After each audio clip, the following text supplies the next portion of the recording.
Cybertron, please stand up. Ah, yes. Hello and welcome to the latest episode of All Things Transformers. I'm Steve Megatron, and joining me is TFG1 Mike. That's right, I'm here. And Optimus Solo. Yeah, buddy. So today we are going to give you a non-spoiler thoughts and review on Transformers War for Cybertron Kingdom here on All Things Transformers. That is such a mouthful. Transformers War for Cybertron Kingdom. It is. Yes. As is the entire just imagine trilogy. just imagine when I have to actually talk about the soundtrack. It is called the Transformers War for Cybertron Trilogy Kingdom Anime Soundtrack. That's ridiculous. Anyway, yeah. So, what was your guys' initial thoughts of the anticipation waiting for Kingdom after seeing Siege and Earthrise? Mike? Once again, like we mentioned on July, as we mentioned yesterday with the non-spoiler talk over on Powers of Grayskull, I get it. Hasbro needs to get product out first, but some of these toys, man, I look at these sparkless Seekers and I'm like, that's not in the show. Well, we can neither confirm nor deny that at this point, but I'm joking, but yeah. But yeah, I mean, are they prominent main characters? No. There's a lot of things with the toy line that differ from the series, and we'll get into that in our spoilery episode. Yep. But yeah, I mean, when I first saw the hinting of Kingdom way back, Mm-hmm. when I think they kind of hint at it before Siege came out, I want to say. Mm-hmm. Like they had a teaser poster with some of the Cybertronian text, and then people translated it and it said Kingdom. Yeah. That's what I thought. And then once Earthrise, actually, I think, if I'm remembering this correctly, at both the end of Siege and the end of Earthrise, we had teasers for the next thing. So the last episode of Siege had a teaser for Earthrise, and the last episode of Earthrise had a slight teaser for Kingdom, and then obviously we got the trailers and everything else for all of the stuff. Yeah, I mean, I was anticipating it just because with what we saw in the other two parts, obviously we had all the Beast Wars-esque hints. So I was anticipating it just to see what they're going to do. Like, how are they going to mix? How are they going to interact? What are they going to take from Beast Wars, from G1? How are they going to do those types of things? What kind of pairings are we going to see of characters? So I was intrigued. I didn't know exactly what direction they were going to go, but I was intrigued at the possibilities and just seeing like which way will they go. So I was anticipating this almost more than the other two parts. Yeah, I mean, when I first heard this, and I'll let Mike have his thoughts after. Mm-hmm. When I first heard about Kingdom, I mean, granted, when I heard it was the same creative team as Siege and Earthrise. Well, I mean, not just that, but the Machinima series. There's a lot of the same carryovers for writing and production side. I wasn't very enthused because, to be honest, those were like the biggest mess as far as I was concerned. But they did have good voice talent. And then when we moved over to Siege and Earthrise and then through Kingdom, we ended up with more so in Siege and in Earthrise, we had these slow talking robot characters, and it dragged on, and a lot of us had to put it at 1.25 or 1.5 just to watch it. Which made the animation extremely fast, but the vocals were at least where they should be, So I don't know. When I heard Kingdom was coming, though, I was having these hopes that I knew they weren't going to get union actors. I knew that wasn't coming. But when they had done Siege and Earthrise, I wasn't loving Siege at all. Earthrise, I wasn't loving either until towards the end where it started to kind of lead somewhere. I liked the homages and the nods and some of the things they did with it, and how they explained the journey instead of just, they took off and then they were almost to Earth and got in a battle and crash landed. So, I mean, they bridged the gap, and that was kind of nice too. But getting into Kingdom itself, I had higher hopes and I guess my expectations were low too. That I had high hopes that they would at least improve upon the previous two based on the feedback that had been flying around. What are you guys' thoughts on that? The problem with doing episodes of a podcast like this is that, like when we did our Earthrise and Siege episodes, by the time we did Earthrise, even if we had gotten screeners for Earthrise, they were probably already working on Kingdom. Like if you look at Generation 1, they were working on G1 end of 1982, all of 1983 kind of thing. Same thing here. Like, and are people going to always listen to us, the fans? No, they're not. And there's nothing we could do with the voice acting. The fact that it's non-union and whatever, that's Rooster fine. Teeth and Netflix. Yeah. I dig. I don't want to say he's the one that could replace if anything ever happens. Heaven forbid it never does. I dig Jake as Optimus. Yeah. When he is not getting emotional. When he is just talking like his normal Optimus voice, he's not yelling, he's not trying to go down here like this. I love it. I think he's a cool Optimus voice. I love Marnosha as Megatron. Yeah, I was a fan too. Marnoka, I think, is how he actually pronounces it, because I saw a video with him recently about it. Anyway, but like, I dig those two as Optimus and Megatron in this trilogy. I think that's very well done. I'm wondering how Netflix, if they're just going to keep it the way they keep it. So basically, this trilogy has 6 episodes per season, and Siege is 1 season, Earthrise is 1 season, and Kingdom is 1 season. I hope they eventually put it all under one banner, so it's 18 episodes in one Netflix listing. I don't think they'll do that, but they won't. I wish they would, because it makes it confusing after a while. Really, when it comes to like what Steve was talking about with like improvement or not on the first 2, one of the problems that we had, and we talked about this in the other episode that we did on this series, or one of the other episodes, was that, obviously, like Steve said, the slow talking, that you had to speed it up, et cetera, et cetera. For the most part, I felt like that was much improved in this series, with the exception for me of Bumblebee.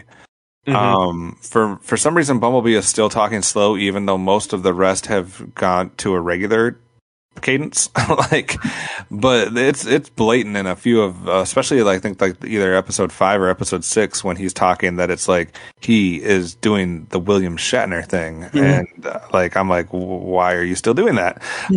Everybody else got the direction apparently now, but yeah, I mean, we can talk a little bit more probably about individual voices and stuff like that, but as far as improving or not improving on the other ones, I thought the direction for the voices was improved in this one a little bit. Yeah, and I could definitely see that. That was one of my positives that I noted. It was that I could actually watch it and understand them and enjoy it because they were actually talking in a normal manner. They weren't taking their time to think between words.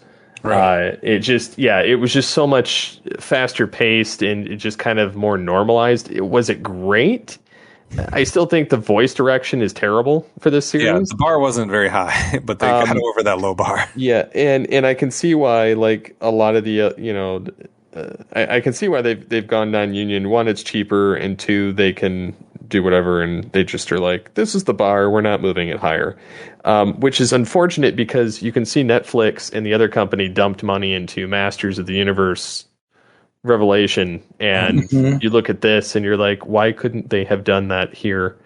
Even if they didn't get many of the original cast back, Right. there was still the opportunity that they could have, Right. and made it sound decent, because everybody on the other show is union. And then you go here, and then it's completely non-union. And now, I'm not knocking the actors, because I loved the portrayals of like Elita 1. I loved Minocha as Megatron, Tadaro as Starscream, and there were a couple others in there too. But the majority of them I wasn't a huge fan of. Now, I don't particularly care for the Prime, because honestly, he's trying to do a Peter Cullen impression, and then when he gets anything with emotion in it, he flies right out of the role. Yeah. And to me, that's partially the voice direction, and partially because they're probably having him do a Prime impression. Also, though, with Optimus Prime and Megatron, the G1 versions of these characters in this series, I feel like they're made to sound 10 times better than they probably do, because they're playing off of Beast Wars Megatron and Optimus Primal, who are awful. Well, I didn't have as much of a problem, and I guess before we kind of get really into our overall thoughts on the 6-episode season, and without really spoiling anything that happened as far as the storyline, what were some of your not so favorite voice characters? I'll save my review for the end, but no, I think we should have you go first. Because you're going to be crying through this whole thing as far as... So when I saw Beast Megatron come into focus, now granted, we had the Maximals show up. We can always get into how later and all of that, but I didn't have a problem with any of the Maximal voices until Tigatron opened his mouth. And I was like, his characterization is tonally different than his character in Beast Wars. Like, in Beast Wars, he's kind of a pacifist that will fight if he needs to. And then he had that kind of iconic voice of Blue Mankuma, and then you get to the guy that's doing it here, and it was just so jarring when you're kind of expecting somewhat in the ballpark, because even Rhinox was somewhere in the ballpark, Cheater was somewhere in the ballpark, Airazor was somewhere in the ballpark, Primal was kind of in the ballpark but not, but it was passable. And then Tigatron opens his mouth, and then he's like basically like Worf in Star Trek The Next Generation. Can we shoot them? Shoot first, ask questions later, and it's like, this is not Tigatron. Right. And so like that bothered me first, and then we get over to the Decepticon side, and they're like, there's intruders, and you see the thing that's teased in the trailer of Airazor and Laserbeak going back and forth, and then and then they're like, there's somebody out there, and then you get to the stomping on the ground, and I'm like, oh, okay, a Jurassic Park reference.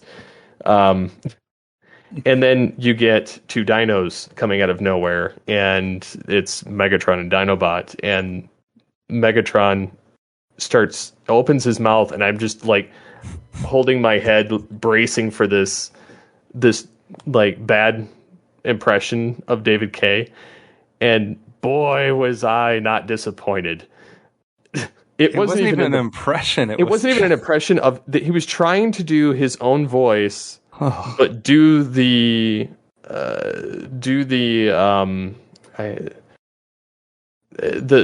inflections of David Kaye, and it was just so horrible. I showed it to my kids for reference, and they were like, ugh. They were like, that's not Megatron, because like they've seen Beast Wars Megatron, and I can do it, so they hear it all the time. And just when he goes, yes, I was like, oh my goodness. I had to walk away. I must have blocked it out that he even said that, because I was like, how do you not have the traditional yes in there anywhere? Yeah, well, he says something, and then he goes, yes, like just like that, and I had to stop for a while because I was just beating my head on a wall. So when my kids watched it, I muted it anytime the guy talked, and I had subtitles, so I was reading it in proper form. I don't know, that was one of my like big pet peeves as far as voicing any of the characters. Like Dinobot was passable. I like Dinobot, yeah, Dinobot wasn't bad. Like overall, I in Tadaro doing Rat Trap was even good, and in the Black Arachnia was good, and so yeah, when Megatron opened his mouth, I was so disappointed. And then when the original Megatron's like telling him about his name and you should change that, I was like, yes, he should, because he's a disgrace to the name Beast Megatron. Like, it's just right. The problem is with me, like, you can have a good voice, bad voice, whatever. Like, for example, Airazor, I wasn't a huge fan of Airazor's voice performances, but it's fine. It was fine for what it was. It didn't take me out of the show. It didn't take me out of the experience, et cetera, et cetera. Not only does the Beast Wars Megatron, I guess he's credited as Predacon Megatron, but not only does that voice not only is it terrible, which is fine. If it was just terrible, that'd be fine. But it's so off from what it should be. And I'm not saying it has to sound like what the Beast Wars Megatron sounded like. It could be different. But it's done in a way that makes him sound like a joke. And it makes him sound like a lesser than of the original Megatron. See, what they do, even though I don't like Optimus Primal's voice 100%, they do a good job of making Optimus Prime and Optimus Primal equals. Like, they're butting heads in a way, they're both leaders, et cetera, et cetera. Beast Wars Megatron, and I know it's also part of the writing that he's worshiping Megatron, et cetera, but they make him come off as like this like fanboy of Megatron. He's a groveling idiot, is what he is. Right, yeah, totally. But then he can't be the leader of the Predacons. Like, it doesn't work both ways. You can't have. It's like having characters as like strong. Yeah, you can't have characters as strong as Dinobot and Black Arachnia. And Scorponok and stuff like that, especially Dinobot and Black Arachnia, following a character that is acting in the way that they have Beast Wars Megatron acting.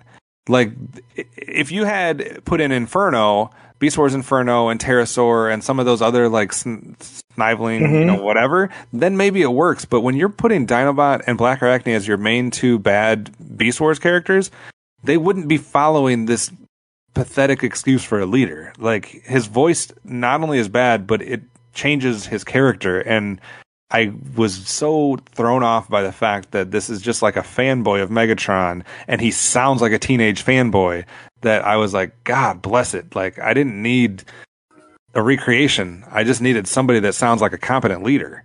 Oh yeah, it wasn't there. Yeah, that was my big like gripe.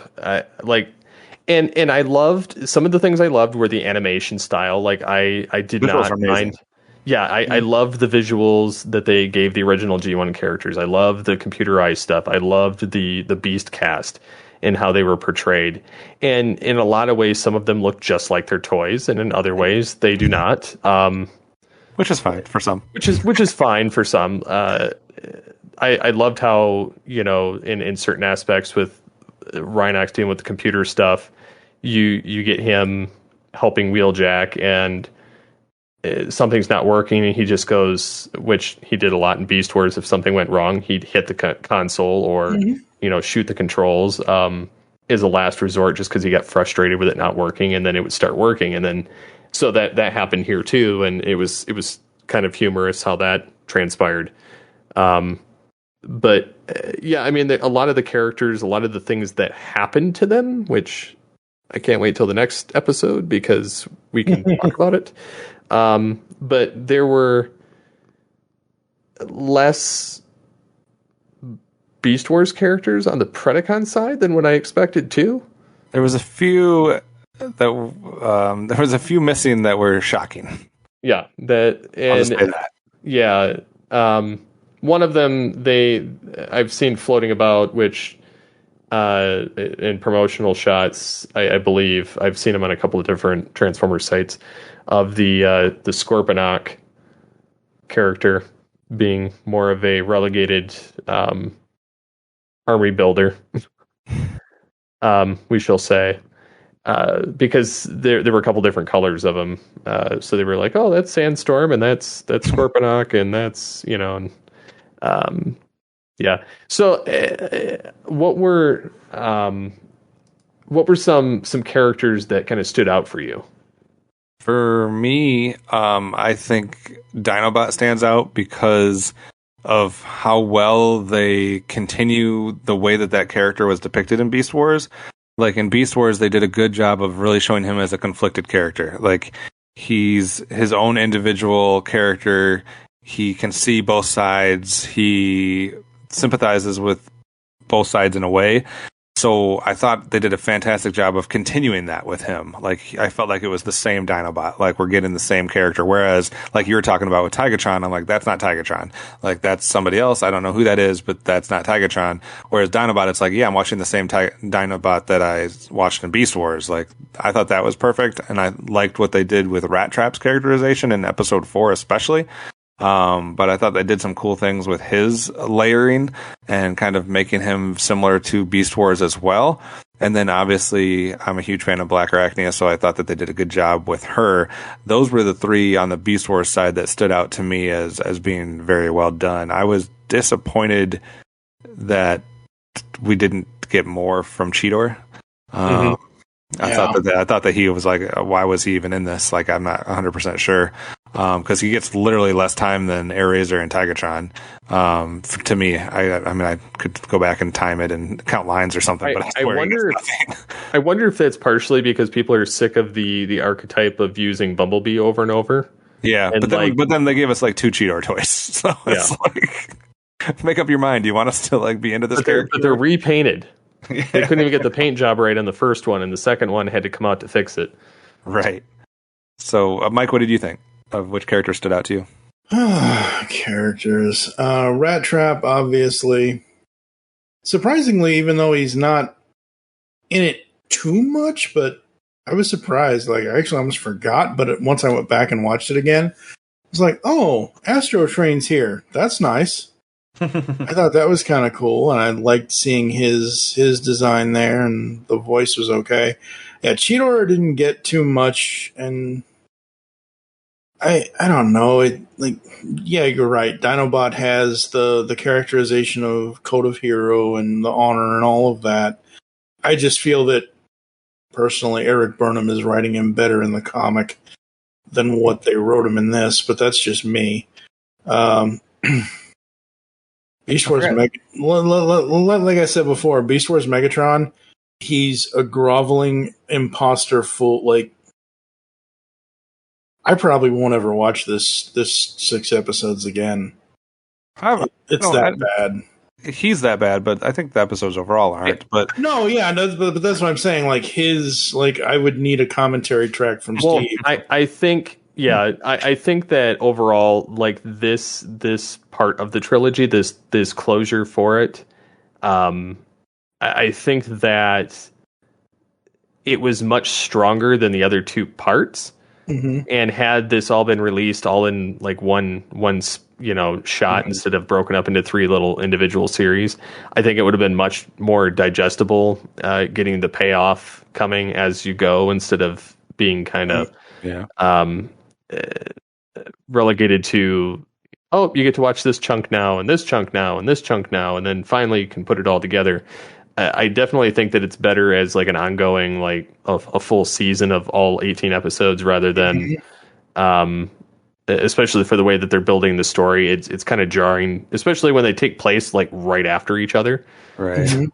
The other thing too that I thought they did well, especially since we were talking about characters that I didn't mention before, I liked the fact that they paid enough attention to detail that when we're on Earth, at least for the Autobots, a little bit less for the Decepticons, but at least for the Autobots, the group of characters that is assembled is accurate to G1, who would have been there at the beginning.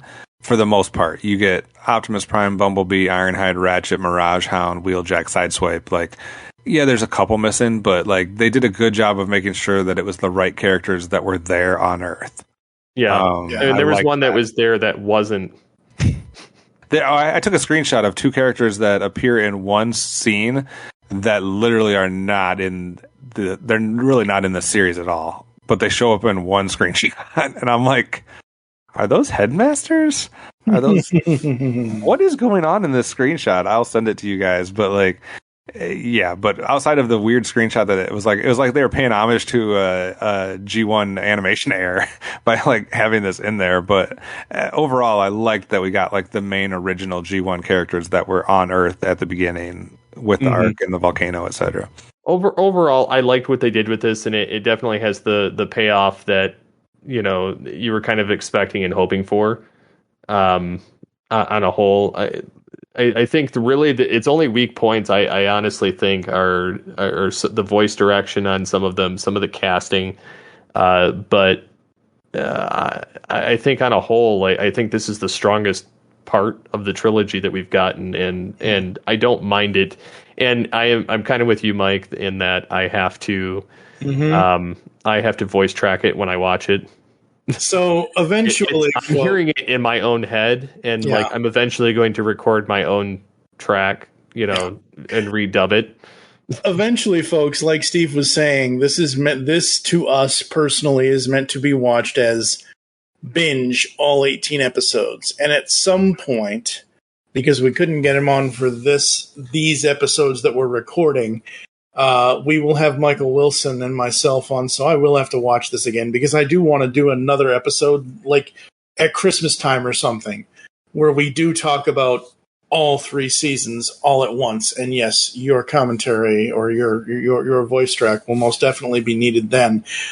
The only other thing I want to bring up, and it's not a spoiler, because we've seen it. We saw it in Earthrise when Galvatron showed up. Hell, we saw it in Earthrise when Galvatron showed up, of how he showed up. Unicron. I was worried about Unicron. You should be. He destroys people and changes their forms. Okay, yes, I understand. He eats planets, but I was worried about Unicron's voice, because we've only... the planet Unicron, not any other whatever Armada did, or I don't whatever anything. Well, he still sounds the same as he did at the end of Earthrise. He was in Earthrise. For like half of a second, because he called Galvatron back. It's the same voice actor, but my point is, we hear more of it here, and outside of Orson Welles, who obviously did it 35 years ago. I have summoned you here for a purpose. The only other voice of Unicron I hear in my head is John Noble from Prime. What is this I sense? The taint of Primus? Yeah, I don't actually hear him. I still hear Orson Welles, but this one was a pretty close second. Absolutely. Like, this is what I'm saying. Like, Orson Welles, obviously number 1. Then it pleases me to be the first. Voice for Unicron. John Noble... I'll have to send this to you somehow, but what is that I sense? The taint of pride? Just the way he said that. I just absolutely love that. And this person that did the voice for you, I really dug it. I thought it was great, and I can't wait to see where they go from here with whatever they do next.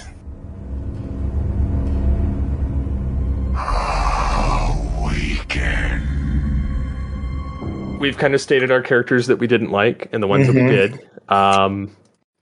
Is there anything else that you'd like to bring up on this spoiler-free episode that people should be looking forward to as they enter it when they're able to watch it?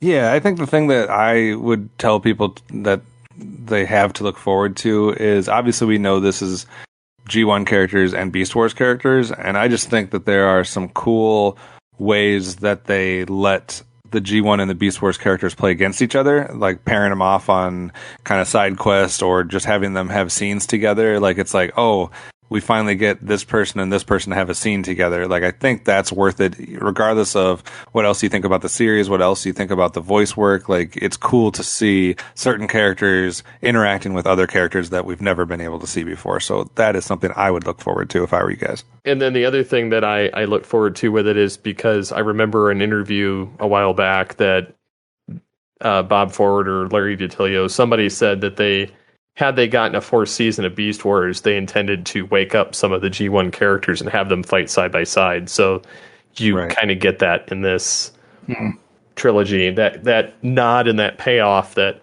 you were hoping for way back when, but didn't get. Yeah. So, absolutely. So with that, thank you for joining us here on All Things Transformers. And if you'd like to get in contact with us or leave feedback for the show, you can do that on geekcastradio.com. You can, of course, find it on all of your favorite podcatchers. Be sure to follow us here on the Geekcast Radio Network. You can follow me on Twitter at SCP21. And what are your Twitters? At TFG1Mike.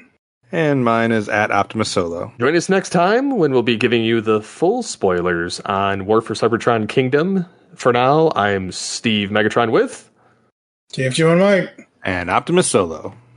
Saying transform and transcend on all things Transformers. Yeah.